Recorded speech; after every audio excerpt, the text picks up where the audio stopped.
Hello, everybody. Today's lecture topic will be craniofacial growth and development. This lecture will be done in two parts. So, today I'm going to do the first part of the lecture. Now, the learning objectives for this lecture is the student should be able to define the terminologies used to describe in relation to growth, identify the factors influencing the growth and development of the craniofacial structures, and outline the methods of measuring growth and explain the different theories of growth. Now let's have a look at some terminology. Now, what is meant by growth? There are various descriptions of growth, as for example, increase in size, change in proportion, and progressive complexity, and many others. And uh, it's also described as a progress towards maturity, and its Moyes describe it as naturally occurring unidirectional changes in life from existence as a single cell to its elaboration as a multifunctional unit, ultimately terminating in death. Okay, now there is a difference between growth and development. Growth means is the change in size and quantity which is measurable, whereas development is growth plus differentiation. Okay, what are the types of growth? Now, growth can be described at two levels, either at the cellular level or the tissue level. Okay, now growth at the cellular level, it can be either hyperplasia or hypertrophy. Now, hyperplasia means there is an increase in the number of cells via mitosis. Now, hypertrophy is merely the increase in size of the cells without the process of mitosis. So, the number of cells remain the same. Now, it can also be a combination of both hyperplasia and hypertrophy. Now, at the tissue level, we have interstitial growth, which results in lengthening of the bone.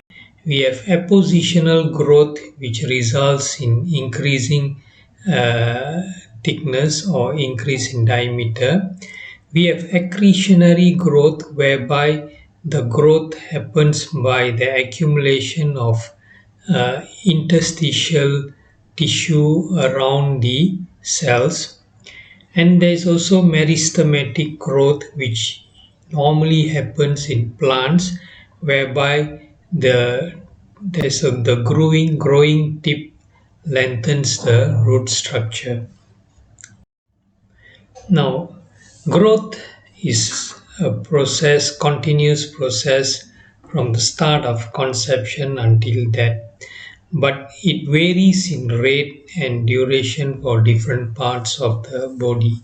So, thus, we can visualize growth as occurring in phases.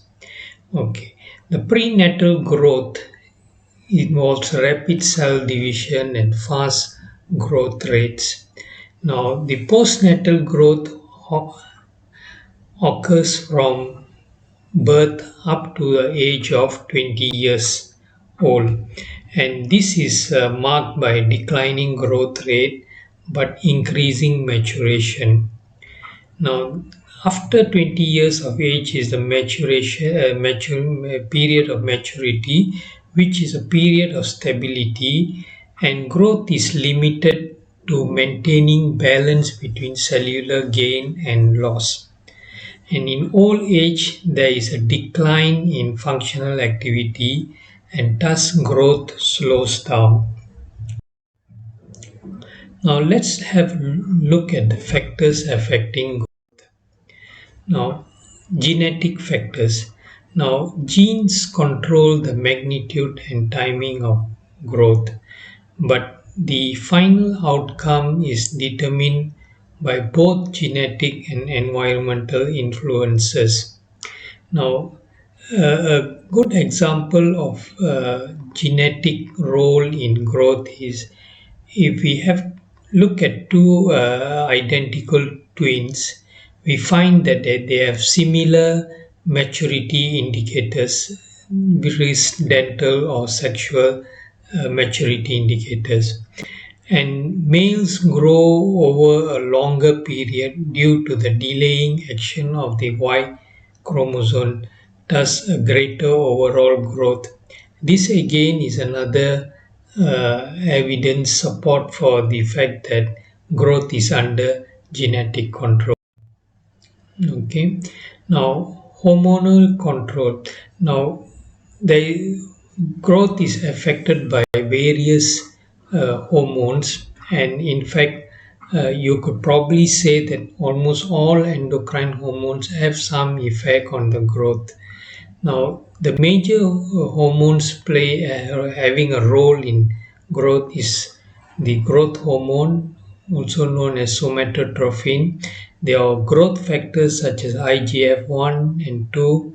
They have platelet-derived growth factors, epidermal growth factors, and vascular endothelial growth factors, and we also have TGF-B.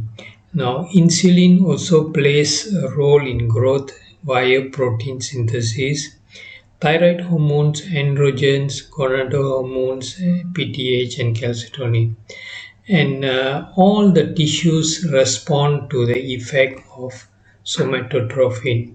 The level of somatotrophin normally reduces after puberty, and insulin affects growth indirectly by effect on the protein synthesis in the body. Thyroid hormones influence growth by the effect on metabolism and bone and dental maturation. PTH, parathyroid hormone, and calcitonin affects calcium metabolism and thus has an effect on bone physiology. Now, the pubertal growth spurt is affected by the androgens, which are secreted by the adrenal glands, as well as the gonadal hormones. Nutrition. Good nutrition is essential for growth, and by nutrition we mean sufficient calories, proteins, minerals such as calcium, phosphorus, manganese, magnesium, and fluoride, vitamins, especially vitamin A, B2, C, and D. Even oxygen has a role as an effect on growth. This can be seen in children with congenital cardiac defects, whereby they have stunted growth. And this is reversed once the cardiac defect is repaired by surgery. So, proper nutrition is important for normal postnatal growth. The minerals are essential for bone and teeth development. Vitamin A controls osteoblasts and osteoclasts. Vitamin B2 has an effect on growth. Vitamin C affects bone and connective tissue growth. Vitamin D is required for normal bone growth. And if nutrition improves, there is usually catch-up growth occurring. Secular trend. Now, what is meant by secular trend? This is a progressive tendency of changes that happens in consecutive generations, mostly observed in bodily development maturation during growth period or in adult sizes, and also in functional and psychological variables. For example, children today are growing faster than in the past. Between 1880 to 1960, the average height of Western children increased about half inch every 10 years to a maximum of 4 inches. And children are also stopping growth earlier now, and the pubertal growth spurt occurs earlier, and as well as the menarche also happens earlier. Now, this is probably due to better nutrition and better health care.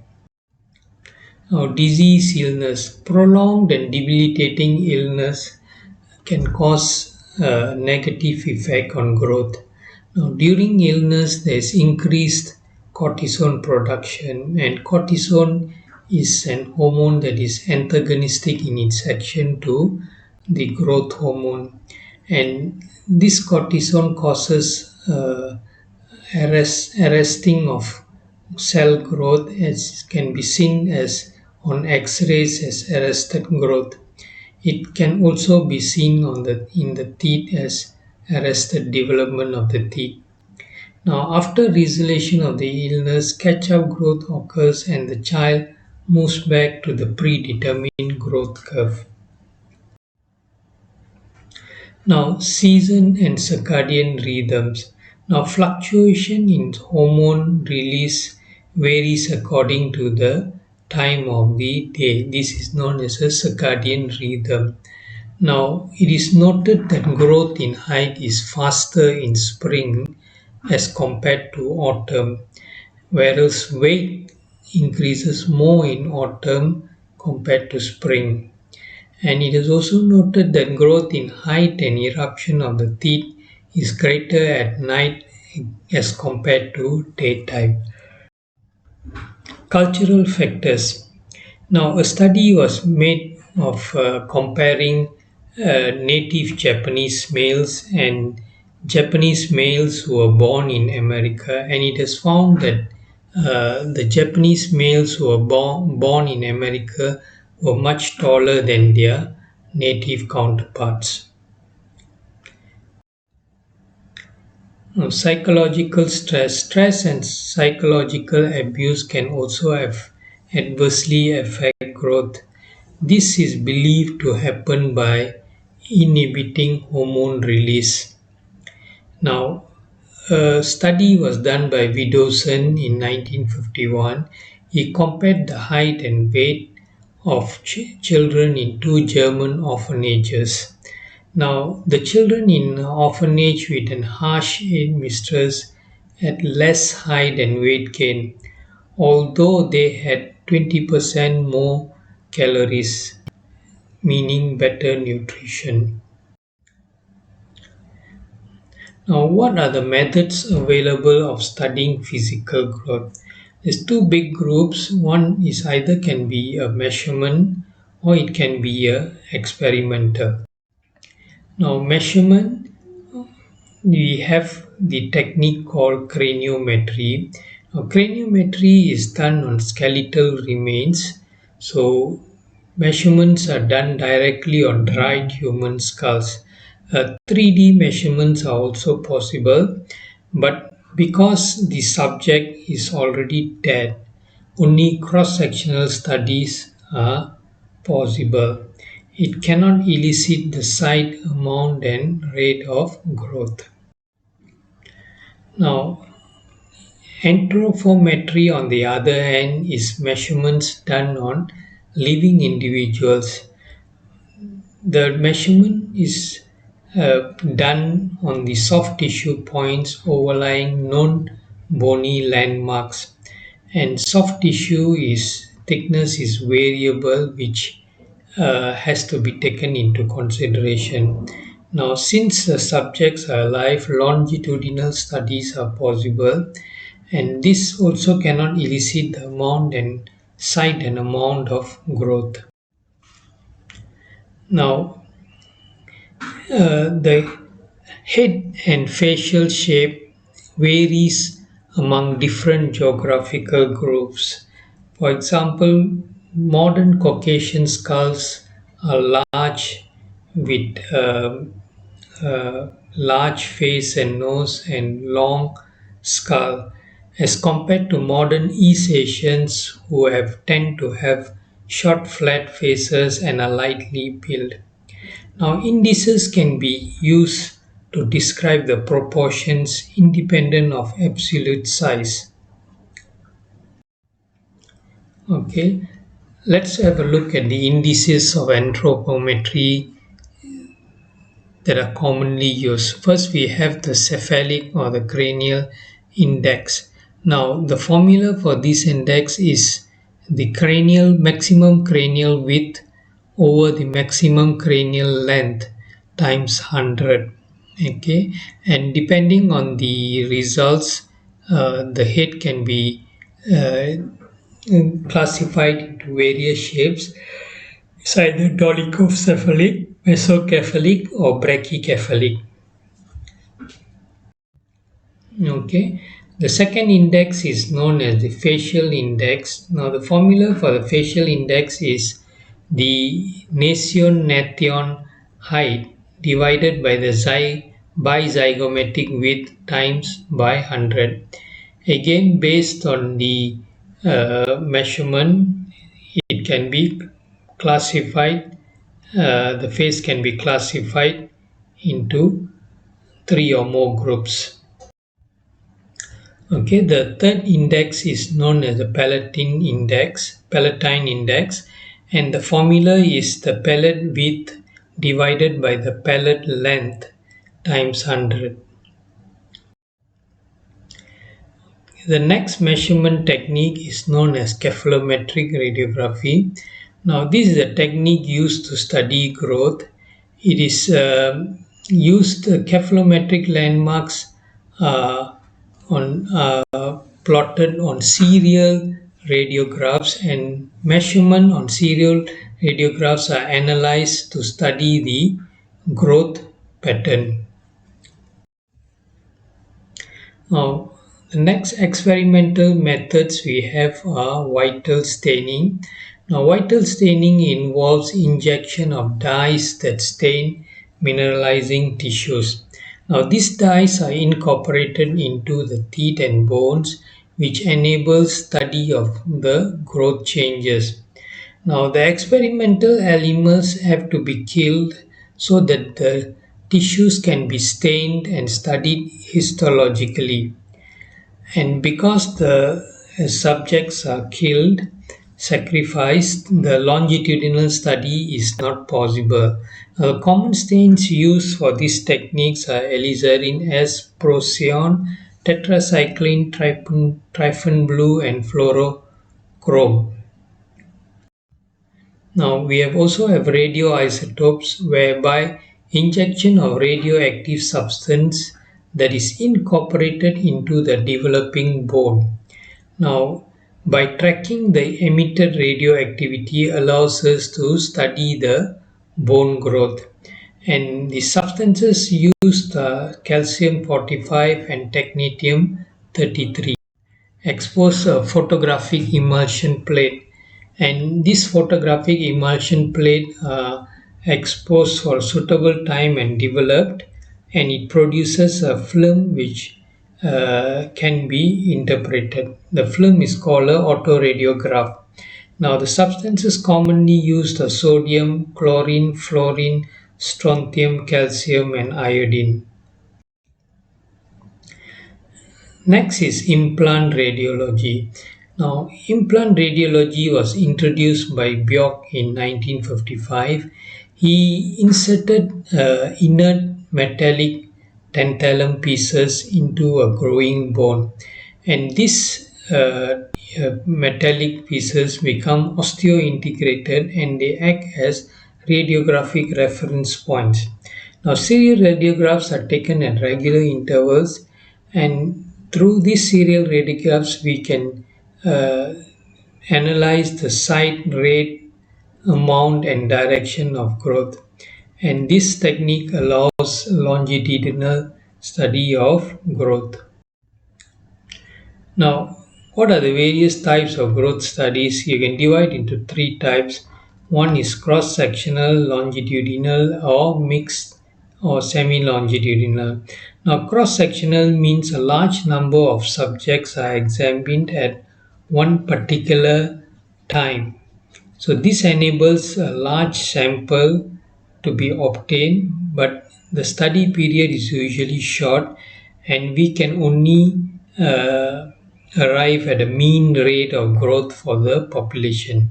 Now, longitudinal studies, on the other hand, uh, studies done on the same subjects, whereby these subjects are followed up at regular intervals for a long period of study.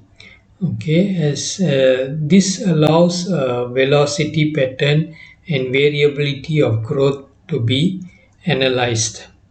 Now, the semi-longitudinal study is a combination of cross-sectional and longitudinal, and it has advantages of both cross-sectional and longitudinal studies. Now, how is the data from growth studies presented? These are usually presented graphically, which is easy to interpret and understand. And there's two types of graph. One is a distance or cumulative graph, whereby the height is plotted against the age. Now, the other type is known as the velocity or the incremental curve, whereby the rate of increase of the height is plotted against the age. Now, let's look at some basic concepts of growth.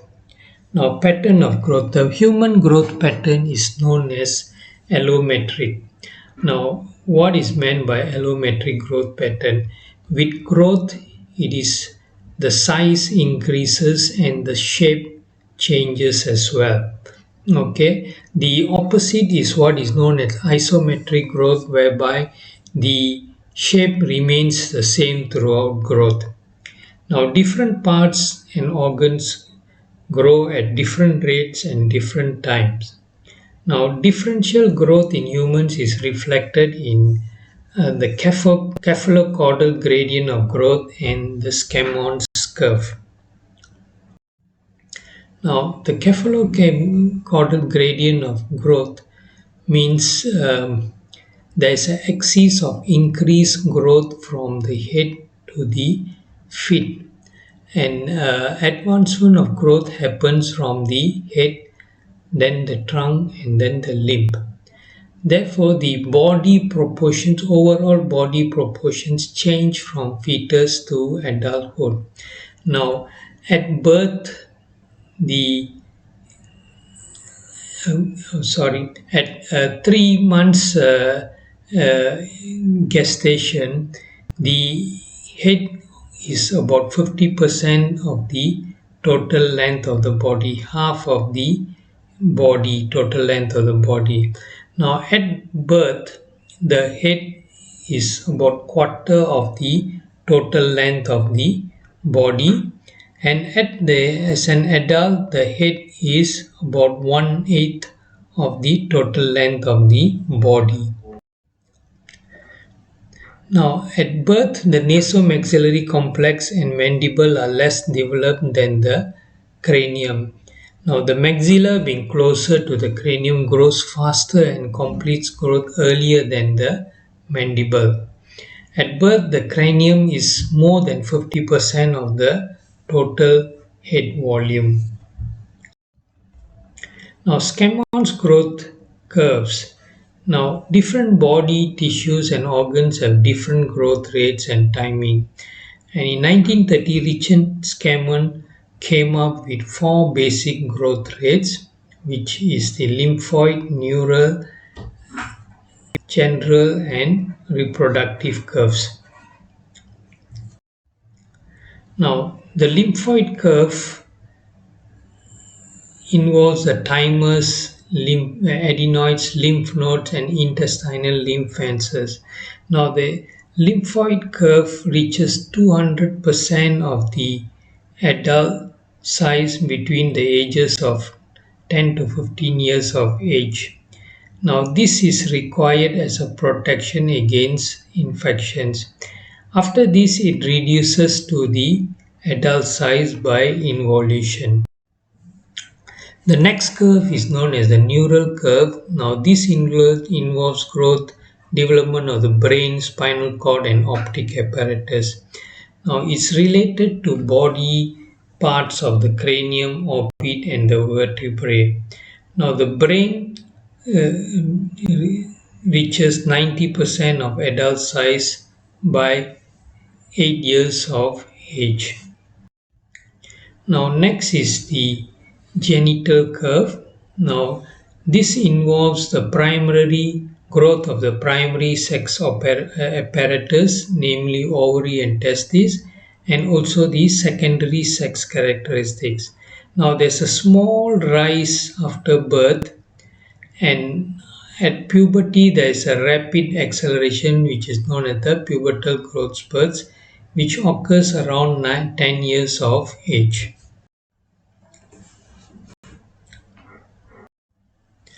Now, if we apply Scammon's growth to the facial region, now the maxilla tends to follow a neural growth pattern, and growth ceases earlier in life.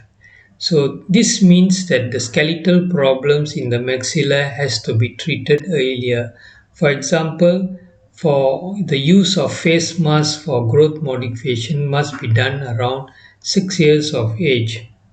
Now the mandible on the other hand follows the more closely the somatic growth pattern, and growth at the mandible continues until 18 to 20 years of age.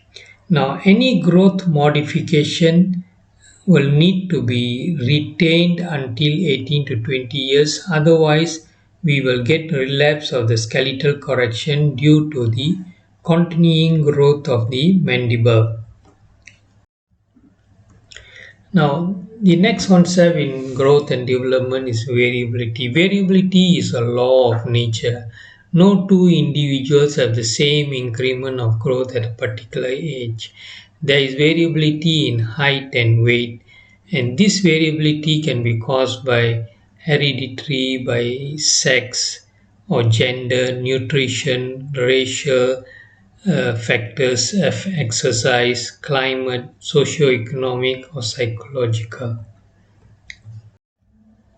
Okay, if you look at growth charts, there are growth charts which are separate for boys and girls, and within the boys or girls there are groups percentiles of growth.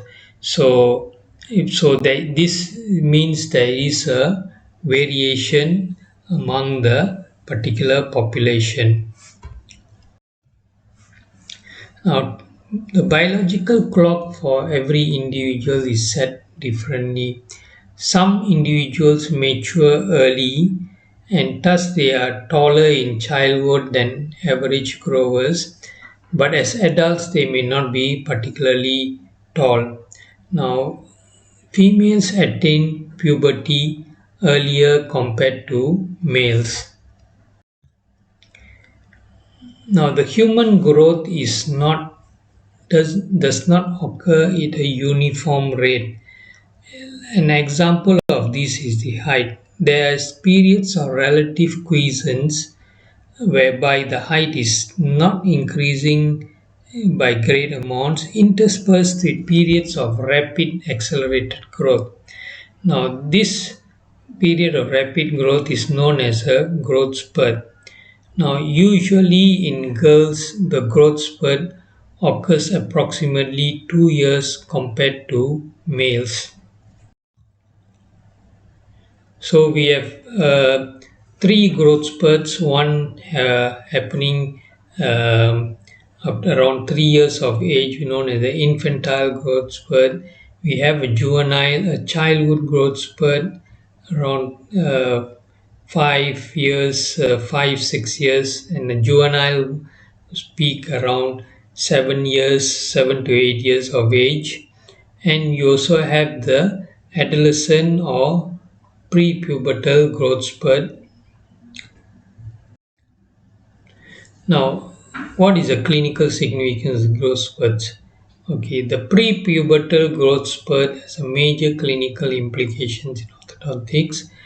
Growth modification procedures are best undertaken during the adolescent growth spurt. For example, chin cup therapy for class 3 patients, a Frankel function regulator twin block activator for class 2 skeletal correction. expansion of dental arches. So these are best done during the growth spurt. On the other hand, orthodontic surgical correction of gross skeletal discrepancy need to be undertaken after cessation of growth. Now, what are the controlling factors of craniofacial growth? You can divide them into three big groups. You have the genetic factors. Now, these are the factors that are inherent within the skull skeletal tissues. You have the epigenetic factors. Now, the epigenetic factors are also genetically determined, but it is determined via associated structures like the brain and orbit. And you have the environmental factors which can be local or general. Local is such, for example, the force of muscle acting on the skeletal bone, or you can have general factors like nutritional status. Now, what are growth fields and growth centers? Now, bone consists of an outer periosteal and an inner endosteal layers. Now, the bone is covered by soft tissues, cartilage, or osteogenic membrane. Now, growth fields are present in soft tissue matrix in a mosaic pattern, and these growth fields can either be depository or resorptive. Now, growth field is not located in the bone. Now, a growth center is a growth field, but which is very active. Now, growth centers are where the genetically controlled growth occurs. Now, examples of growth centers in the craniofacial region are the cranial and facial sutures, the cranial base synchondrosis, the mandibular condyle, the maxillary tuberosity, and the alveolar processes. Now, growth sites are areas of bone where growth is occurring and they respond to external influences, but growth sites do not control the overall growth of the bone. Now, all growth centers are also growth sites, but not all growth sites are growth centers. Now, examples of growth sites are the mandibular condyle and the maxillary tuberosity. Now, modes of bone formation. There are two modes of bone formation. Now, one is the endochondral ossification, which gives rise to cartilaginous bone, and the other mode is intramembranous ossification, which gives rise to membranous bone. Now, endochondral ossification in a nutshell means there is a precursor cartilage template. Now, this cartilage template is surrounded by vascular mesenchyme, which contains osteoprogenitor cells, and centers of ossification appears in the cartilage matrix, and eventually the osteoblast deposit osteoid which mineralizes. Now, example of an endochondral ossification is the bones of the cranial base. Now, intramembranous ossification differs from endochondral bone ossification because this involves direct bone formation without any cartilage template. Now, it forms within highly vascular sheets of primitive mesenchyme, and centers of ossification appears in this primitive mesenchyme. Now, osteoblasts form from the ectomesenchymal stem cells, which forms osteoids, and eventually the osteoblasts become encased to form osteocytes. Now, blood vessels will be retained within these spaces, giving rise to what is known as Havian system, and the osteoid gradually becomes mineralized. Now, most craniofacial bones are the membranous type, and please remember that the mandible is also a membranous bone, and the condylar cartilage is a secondary cartilage, and it's not due to endochondral ossification.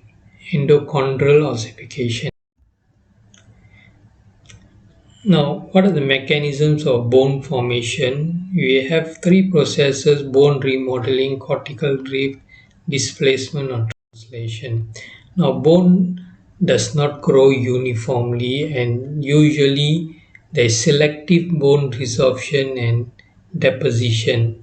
Now, this selective resorption and deposition results in regional changes in the shape of the bone, size of the bone, and the proportion of the bone. Now, this constant reshaping maintains the basic shape and integrity of the bone. Now, sometimes regional adjustments are made to accommodate changes in function. Now, cortical drift, this was described by an Ayn law. Now, drift is the growth movement of the cortical plate. Now, bone apposition and resorption on opposing periosteal and endosteal surfaces of bone causes the cortical plate to drift in the direction of growth.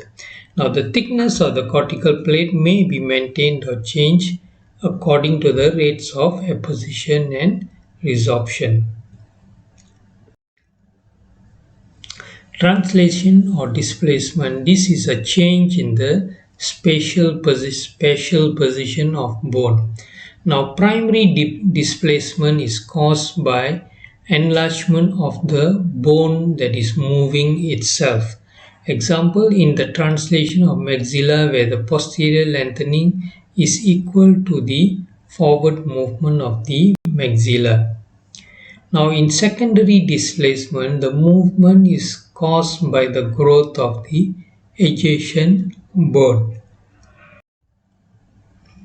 Now, let's have a look at the various theories of craniofacial development.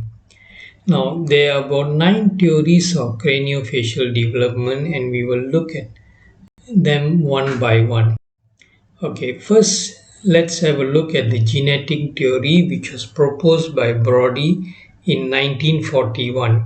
This is one of the earliest theory, and it simply states that genes control the overall growth and pattern of facial configuration. Now, this premise has been disputed by other authors who claim that it does not have complete control of growth. Now, the next theory is the sutural theory, which was proposed by Suture. Now, Suture considered that sutures are growth centers. Now, please recall that growth centers means the intrinsic control of growth is located in the growth center. Now, the sutures are able to generate tissue separating forces, as can be seen in the diagram. Now, it pushes the various bones of the craniofacial complex apart. Now, this theory has been disproved because sutures are believed to be adaptive, that is, they respond to stimuli rather than having intrinsic growth potential. Now, sutures are growth sites, not growth centers, because growth is secondary to functional needs.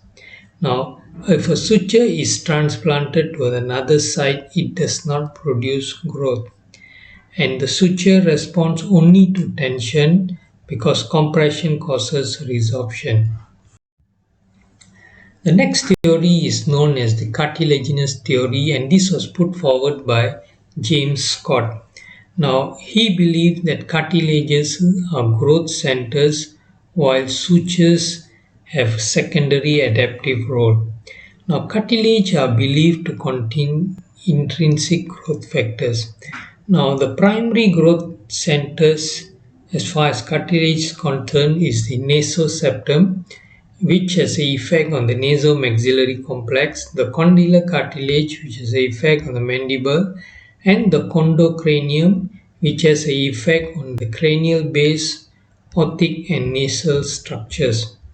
Now, the the spino-occipital synchondrosis is actively growing until the age of 6 years. Now, what are the evidence that are used to support the cartilaginous theory?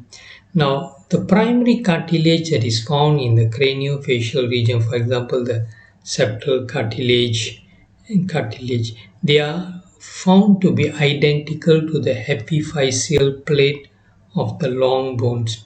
Now, the epiphyseal plate of the long bones are the growing centers of the bones. Now, in rats and rabbits, it has been found that removal of nasal septum leads to mid-phase growth retardation. And many bones, as we know, grow by endochondral ossification. Now, if we transplant the epiphyseal plate or synchondrosis to another site, it continues to cause growth in those host areas. Trajectorial theory was proposed by von Meyer. It is it now bone is a very hard mineralized structure, but at the same time bone is very plastic and can undergo remodeling. Now the bone consists of bony trabeculae, and the orientation of this bony trabeculae corresponds to pathway of maximal stress and tension. Where the stress is more, we find the trabeculae is thicker. Now the direction of the trabeculae indicate the direction of the functional stresses, and these are known as Benioff lines. Now, Wolff's law of bone transformation says that a change in the stress of function leads to a change in the internal architecture and external form of the bone. And this change is achieved by selective remodeling. Now, when there's increased function, bone density increases. And if the function is decreased, then there's a corresponding decrease in bone density. Now, the maxilla, there are various trajectories in the maxilla which provides maximum strength to the maxilla with minimal bone material. Now, there are two groups of trajectories in the maxilla. One is known as the vertical trajectories. There are three of them. One is the frontonasal buttress. The next one is the mala zygomatic buttress, and the third one is the pterygoid buttress. And we also have horizontal trajectories. The horizontal trajectories are the hard palate, the orbital ridges, the zygomatic arch, and the lesser wing of the sphenoid. Now, the trajectories of the mandible can be considered major and minor. The major trajectories originate below the teeth in the alveolar process, and they join into a common pillar which protects the ID nerve and canal. Okay. Now the trajectory on the lower border of the mandible tends to resist bending forces. Now the next group is the minor trajectories. Now these are accessory trajectories due to muscle attachment. They are found in the symphysis and the corneal angle, and from the coronoid process into the ramus and body of the mandible. Now the next theory is the V principle, which was uh, proposed by Enlaw in 1996. Now, many facial bones have a V configuration or V-shaped regions. Now, bone deposition occurs on the inner surfaces of the V, while resorption occurs on the outer surfaces. Now, the result of this is that the bone enlarges while moving away from the tip of the V. If we look at the palate, there is deposition on the palatal periosteal surface, whereas simultaneously there is resorption on the nasal floor surface. In the mandible, the condyle and the ramus expand laterally and posteriorly due to this growth. Now, the counterpart principle, also proposed by Enlaw in the 60s. Now, it basically means that growth of any craniofacial structure is related specifically to certain other structural or geometric counterpart known as a growth equivalent. Now, ideally, amount, direction, and timing of growth must be balanced between counterparts. Now, examples of counterparts are the nasomaxillary complex and the anterior cranial fossa, the pharyngeal space and the middle cranial fossa, the maxillary corpus and the mandibular corpus, the maxillary tuberosity and the lingual tuberosity. Now, if we look at this diagram, this will explain how the counterpart principle works.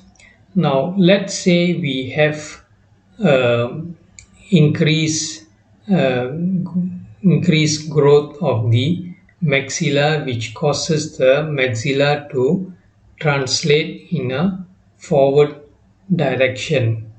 Now, with the maxilla gone forward direction, this causes imbalance in the occlusion of the teeth, and therefore the mandible will compensate by also moving forward. This is achieved by growth, which increases the length of the mandible to match the forward positioning of the maxilla. Okay, and the same applies for the growth in the vertical direction. So if this growth between the counterparts, for example, in this case, between the maxilla and mandible is unbalanced, then we will get various skeletal deformities such as class 2 or class 3 skeletal pattern. Now, the functional matrix theory.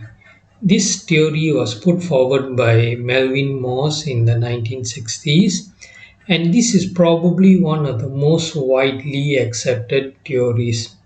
Now, when the Claw in 1946 asserted that the skull consists of units, the size, shape, and position of the units are determined by their function. Now, non-osseous or functional matrix is more dominant than the skeletal units. The functional matrix has the primary growth function. Now, the skeletal units are adaptive and they respond secondarily. They do not have intrinsic growth potential. Okay, now this functional matrix theory by Morse. Okay, we have the functional cranial component, and this is divided into a skeletal unit and a functional unit. Now, the skeletal unit consists of microskeletal units, for example, alveolar bone, gonial angle, condylar portion, angular portion, and basal unit of mandible. And this microskeletal units combine to form a macroskeletal unit, for example, a mandible or maxilla. Now, the functional matrix can be either a capsular matrix or a periosteal matrix. Now the capsular matrix are neurocranial capsule and orofacial capsule. And this capsular matrix normally acts directly on the macroskeletal units, leading to growth. The periosteal matrix, on the other hand, which consists of muscles, tendons, nerves, blood vessels, glands, act on the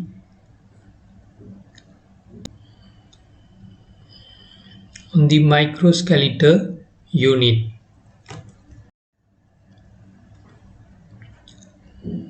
Okay, and this is a better diagram.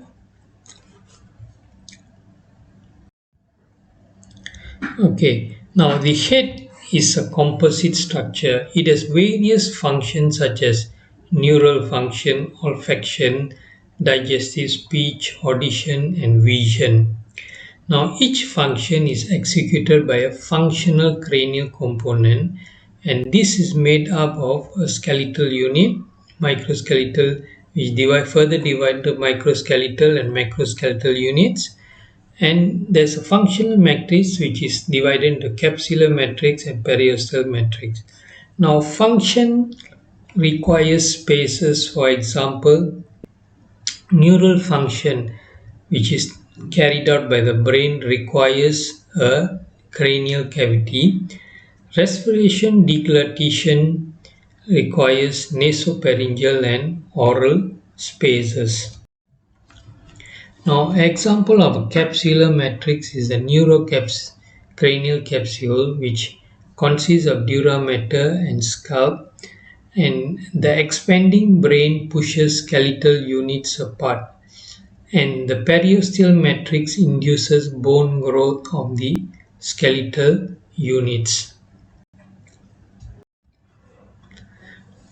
Now, the soft tissues or the functional matrix regulate growth of the skeletal units via functional stimuli, and these stimuli are transmitted to the skeletal units by what is known as neurotropism. Now, neurotropism involves exoplasmic transport resulting in interaction between the neurons and the innervated tissues.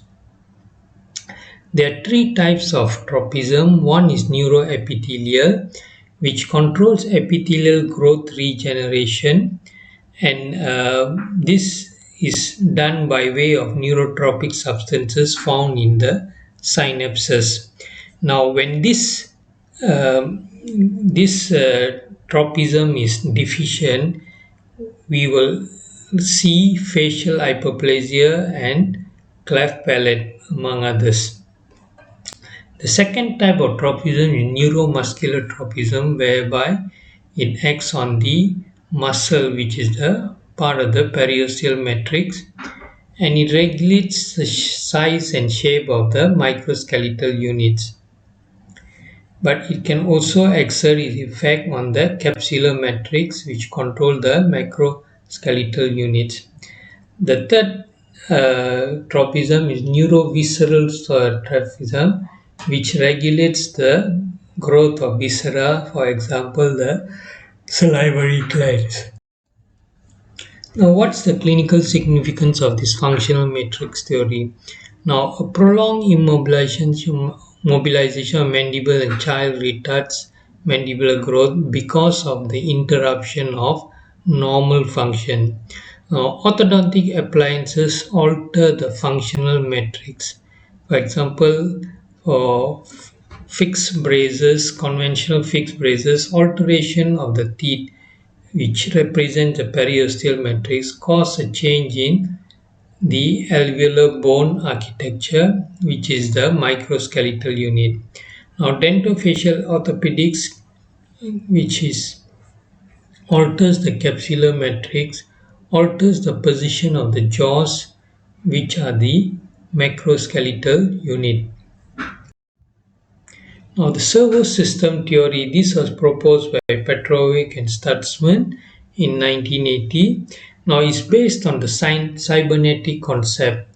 Cybernetics is the science of control and communication in animals or machine.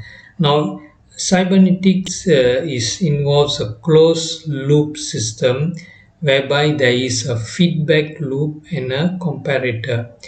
Now the comparator compares the feedback stimuli from the output, and based on the feedback stimuli will regulate the input stimuli. So the input varies according to the output and other factors such as epigenetic and environmental. An example of the servo system in action can be seen in the growth of the mandible. Now, let's start with maxillary growth. When the maxilla grows forwards and downwards, the teeth will undergo a transient occlusal deviation. Now, this transient occlusal deviation will stimulate the proprioceptors and the periodontium and the temporomandibular joint.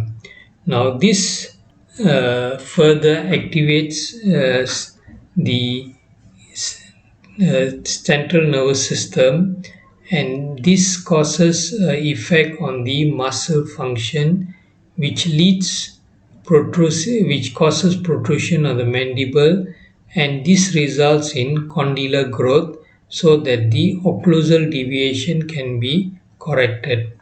And here we can also get the system can be influenced by other factors like hormonal factors.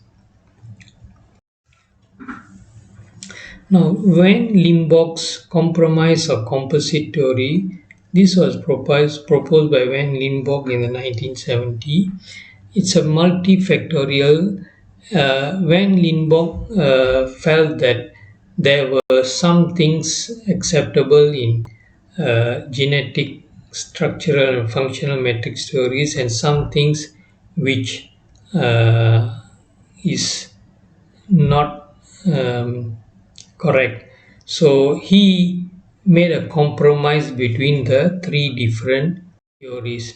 Now, in the composite theory, the control for growth lies can be divided into 5 different groups. One is the intrinsic genetic factors. These are the factors that are resident within the skeletal unit. You have the local epigenetic factors called the capsular matrix. Now, these are genetic influence from adjacent structures, example, the brain, eyes. The third one is the general epigenetic factors. These are genetic influence but coming from distant structures, example, growth and sex hormones. You have the local environmental factors.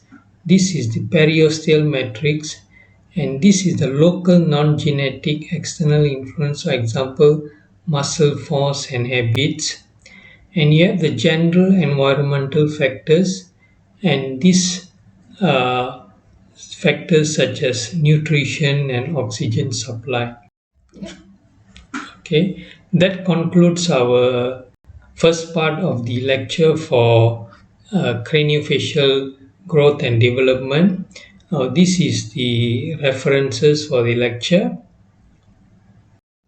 and thank you, and we will continue to the craniofacial growth part 2 soon.